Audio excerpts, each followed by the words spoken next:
I, Barack Hussein Obama, do solemnly swear I, Barack Hussein Obama, do solemnly swear that I will faithfully execute that I will faithfully execute the office of President of the United States the office of President of the United States and will, to the best of my ability, President Obama back on the job after yesterday's second inaugural ceremony. So what are both parties saying about the president's address? And will yesterday make it any easier for Mr. Obama to turn his agenda into reality?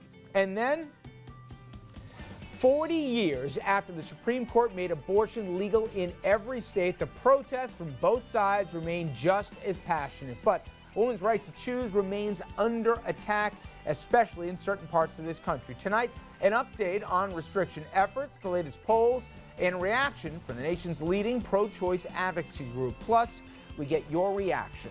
And later, the other inauguration. While some of us were focused on the politics and policies in the spotlight yesterday, we missed out on the fun stuff. It seems most people here, all they could talk about was Michelle Obama's outfit, the hair, or maybe lip syncing, or 100 other mini political, non-political points. And today, we weigh in on all that to boot. Good evening, everybody, and welcome to RFL. I am Richard French, and thanks so much for joining us this Tuesday evening, January 22nd.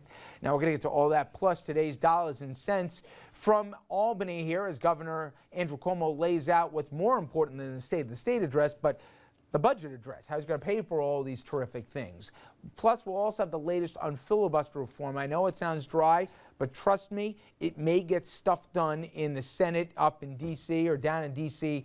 like we haven't seen in quite a while here. But let's start with the president, his policies, and the political reaction to his second inaugural address. And for that, I want to bring in Andrew Whitman, senior political correspondent. Well, Rich, reaction to the address was mixed, as you might expect, along both party and ideological lines, but there seems to be little disagreement that yesterday's speech was a clarion call in defense of progressive ideology, even if much of what the president pressed for will likely never become law.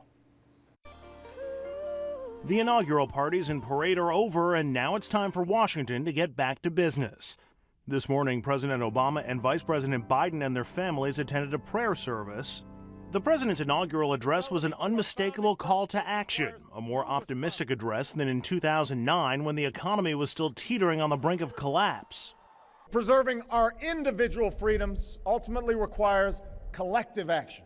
Liberals rejoiced at what they called a clear left turn from the president. Progress does not compel us to settle centuries-long debates about the role of government for all time, but it does require us to act in our time. The second-term goals the president laid out went beyond what we heard on the campaign trail, an ambitious agenda from a politician who will never run for re-election. Gay rights, climate change, gun control, immigration reform, and protecting Medicare and Social Security. They do not make us a nation of takers. They free us to take the risks that make this country great. Republicans said the president ignored the struggling economy, not enough about job creation or reducing the deficit. But Mr. Obama did acknowledge the ongoing partisan challenges facing Washington, carrying over from his first term. We cannot mistake absolutism for principle, or substitute spectacle for politics, or treat name-calling as reasoned debate. Now to the reaction, which ranged from something close to a gee whiz take from one veteran newsman. Listen, I don't care whether you're Republican, Democrat, mugwump, whatever. It's a day where you have to say, what a country. To others, comparing Obama and his speech yesterday to Ronald Reagan.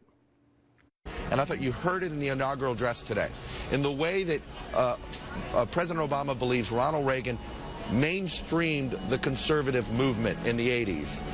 That one of the things he wants his president to do is to basically mainstream the liberal progressive movement in the same way. And finally, from the conservative media, that same Reagan comparison turned into an attack on the president. And I think what's most interesting is that Obama basically is declaring the end of Reaganism in this speech. In 1981, in his inaugural address, within 2 minutes, Reagan had declared that government is not the solution, government is the problem.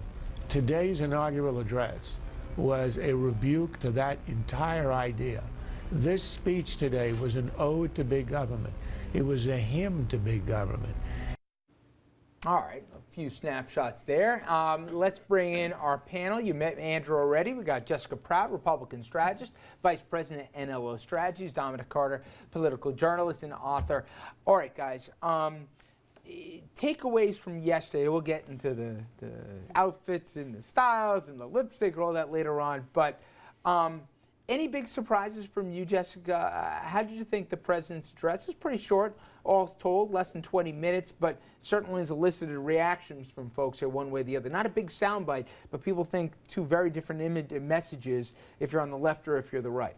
Well, I think this is a freed man in a lot of ways, and I think you guys had it right, and this was a very dramatic departure from the address that he gave 4 years ago and from the re-election campaign that he ran. I think he is under this misconception that the American public is going to fully embrace this agenda. I don't think he's going to have a lot of time to get through a lot of these big ideas, but it was a very ideological speech and it was very antagonistic. So I think it's going to be met with a lot of rebuffs from the other side. I heard a lot of people. Jessica's not the only one who said, he stuck his finger in the eye to the GOP. I didn't get that from yesterday. He said, we, our, one. Even if it's happy talk, it wasn't like, let's take it to him. By the sheer definition of the president going on the offensive, by some on the right, that's putting your thumb in their eye. And so what I got from the speech was that certainly it was a speech that many of us thought was going to come 4 years ago when he first took office. But he was pulled back because of the economy, making history as the first African American. He made very clear that it's going to be the other way around this time. He's not going to be running behind the Congress. He is going to be aggressive, and he believes the Congress is going to follow him. But what's the reality? One thing we agree on, I don't think much is going to get done at all. We agree with this much. At most, he's got 18 months if you look at history. It could be as little as a year. Who knows what will happen around the world? But Andrew, where Jessica said that, and people also have said he came across like he thought he had a mandate, I read it, which is he doesn't necessarily think he's going to get all these things through, but he's not going to run scared like he did for the first 4 years. And we saw that even with his outlay on gun control. Many people thought he'd take some incremental approach with what he could get through. He threw the whole kitchen sink in there, even if the odds are that the votes won't be there for a Solowitz ban, et cetera, because he says, I'm not running for anything else. I'm going to lay it out there. I don't think he's delusional. I just don't think he's afraid anymore. Well, and you have to remember... You buy that or no? I do. And you have to remember the inaugural address isn't a specific policy speech. He's not saying these are the plans that we're going to put into place and here's how we're going to do it. This really was sort of planting his flag around his ideology. I agree with Jessica. I agree with Charles Krauthammer, and mark the time and day I said that, because that doesn't happen very often. I think this was a repudiation of a certain Reagan movement that came in the 1980s and trying to reverse that trend. And more importantly, I think the country may be at that spot too, not just the president. Now, as Dominic said, we hear some of the words, and maybe it's just happy talk, but Mitch McConnell said today, it's a fresh start for us dealing with the White House. Take all the politics. I'm talking for political preservation here. There's an upside for the GOP to work with the president on certain things, immigration being one of them. The president seems to be more comfortable in his own skin now after 4 years. Republicans, though, they took a 3-day retreat to Virginia to try and figure out what the heck they're going to do here. They already backtracked on the debt limit, pushing it off 3 months. Maybe it'll even be more. Do you get the sense they still haven't figured out, A, who's in charge? Is it Boehner? Is it Cantor? Is it, Paul Ryan? And what do they want to do or not do? If their whole goal was to make sure the guy didn't get reelected, they lost on that. They don't have to deal with him in 4 more years. Is the GOP in a point of transition also figuring out what they're for and against right now? Well, to some degree, yes, because, we did have a rough year politically, so there has to be some self-reflection. Right. I think that happens after every election, and that's a healthy thing. But I think they are very confident and united in the fact that they feel like they are the last barrier into fiscal responsibility in Washington. So have they lost some of the battles along the way? Yes, certainly from a PR perspective, but they are committed to that goal, and they're the only ones arguing for that point right now. Let's see if we can agree as a table here. So I was asking the 5 o'clock hour, what do we think is going to be the priorities? I say, because he has to, because it's on the table, gun control is going to probably be one of the first things they're going to have to deal with this year. I also think immigration reform, which you guys should want politically even more than Democrats, will be on the table this year. Do you buy it that those two things and cementing health care reform are probably front and center in the next 90, 120 days? Yes, but a blueprint of what I think is going to happen. I think the president set the stage yesterday for the upcoming midterm elections. I know it's a little bit of time away, but if Democrats play their cards right, what I think the president is setting up, he does have a mandate. You may disagree, but the American people gave him a mandate with this election. And he's saying, here's where I stand, here's where the American people are. And if the GOP is not careful, that ground that's shifting under them, it may shift towards the Democrats. I disagree with you, Dominic. I think they're at a real risk for overplaying their hand right now. He did not get elected by any huge mandate of the popular vote. And if you take the shift off of the economy and jobs and the deficit, which are very much on people's minds right now, it's going to be a huge mistake, and they are going to realize that in the midterm elections. We'll find that out. But I want to get to one thing about yesterday that struck me. 4 years ago, the emotion that we saw there, 2 million people descended on Washington. They froze just like yesterday, but everywhere you turn, you saw people crying. You saw generations of families, especially African Americans, that were there saying, they had to be there for the moment. They never thought they'd see something. And these images from 2009. To me, I thought that yesterday, the fact that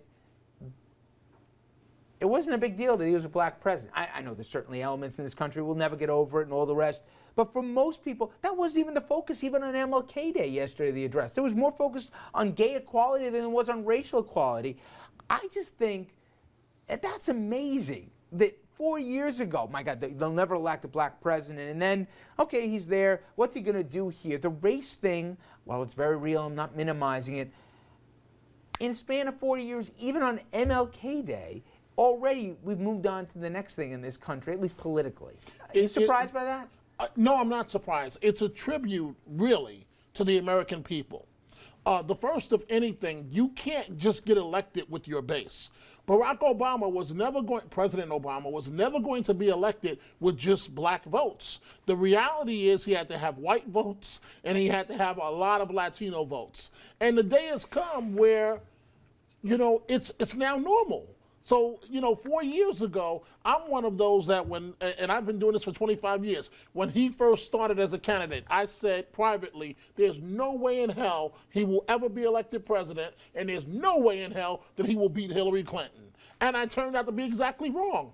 And so now the country has moved forward where, that's now past us. It's amazing how fast that it's a happened. tribute to the MTV generation and so on. But But I think you guys were saying the same thing during the campaign. Anyone, that was a detractor of him would say, well, that there's the race card and underlying that. And I think people still thought that might be an issue. The race card is often there. Right. So especially with this president. But he doesn't focus say on it. Today, I think no matter what your political affiliation is, yesterday not only was it a fitting tribute that it was MLK Day, but it's a tribute to our democracy, the peaceful transition of power. And that can't we all say, let's try to move on from that instead of keep bringing it up?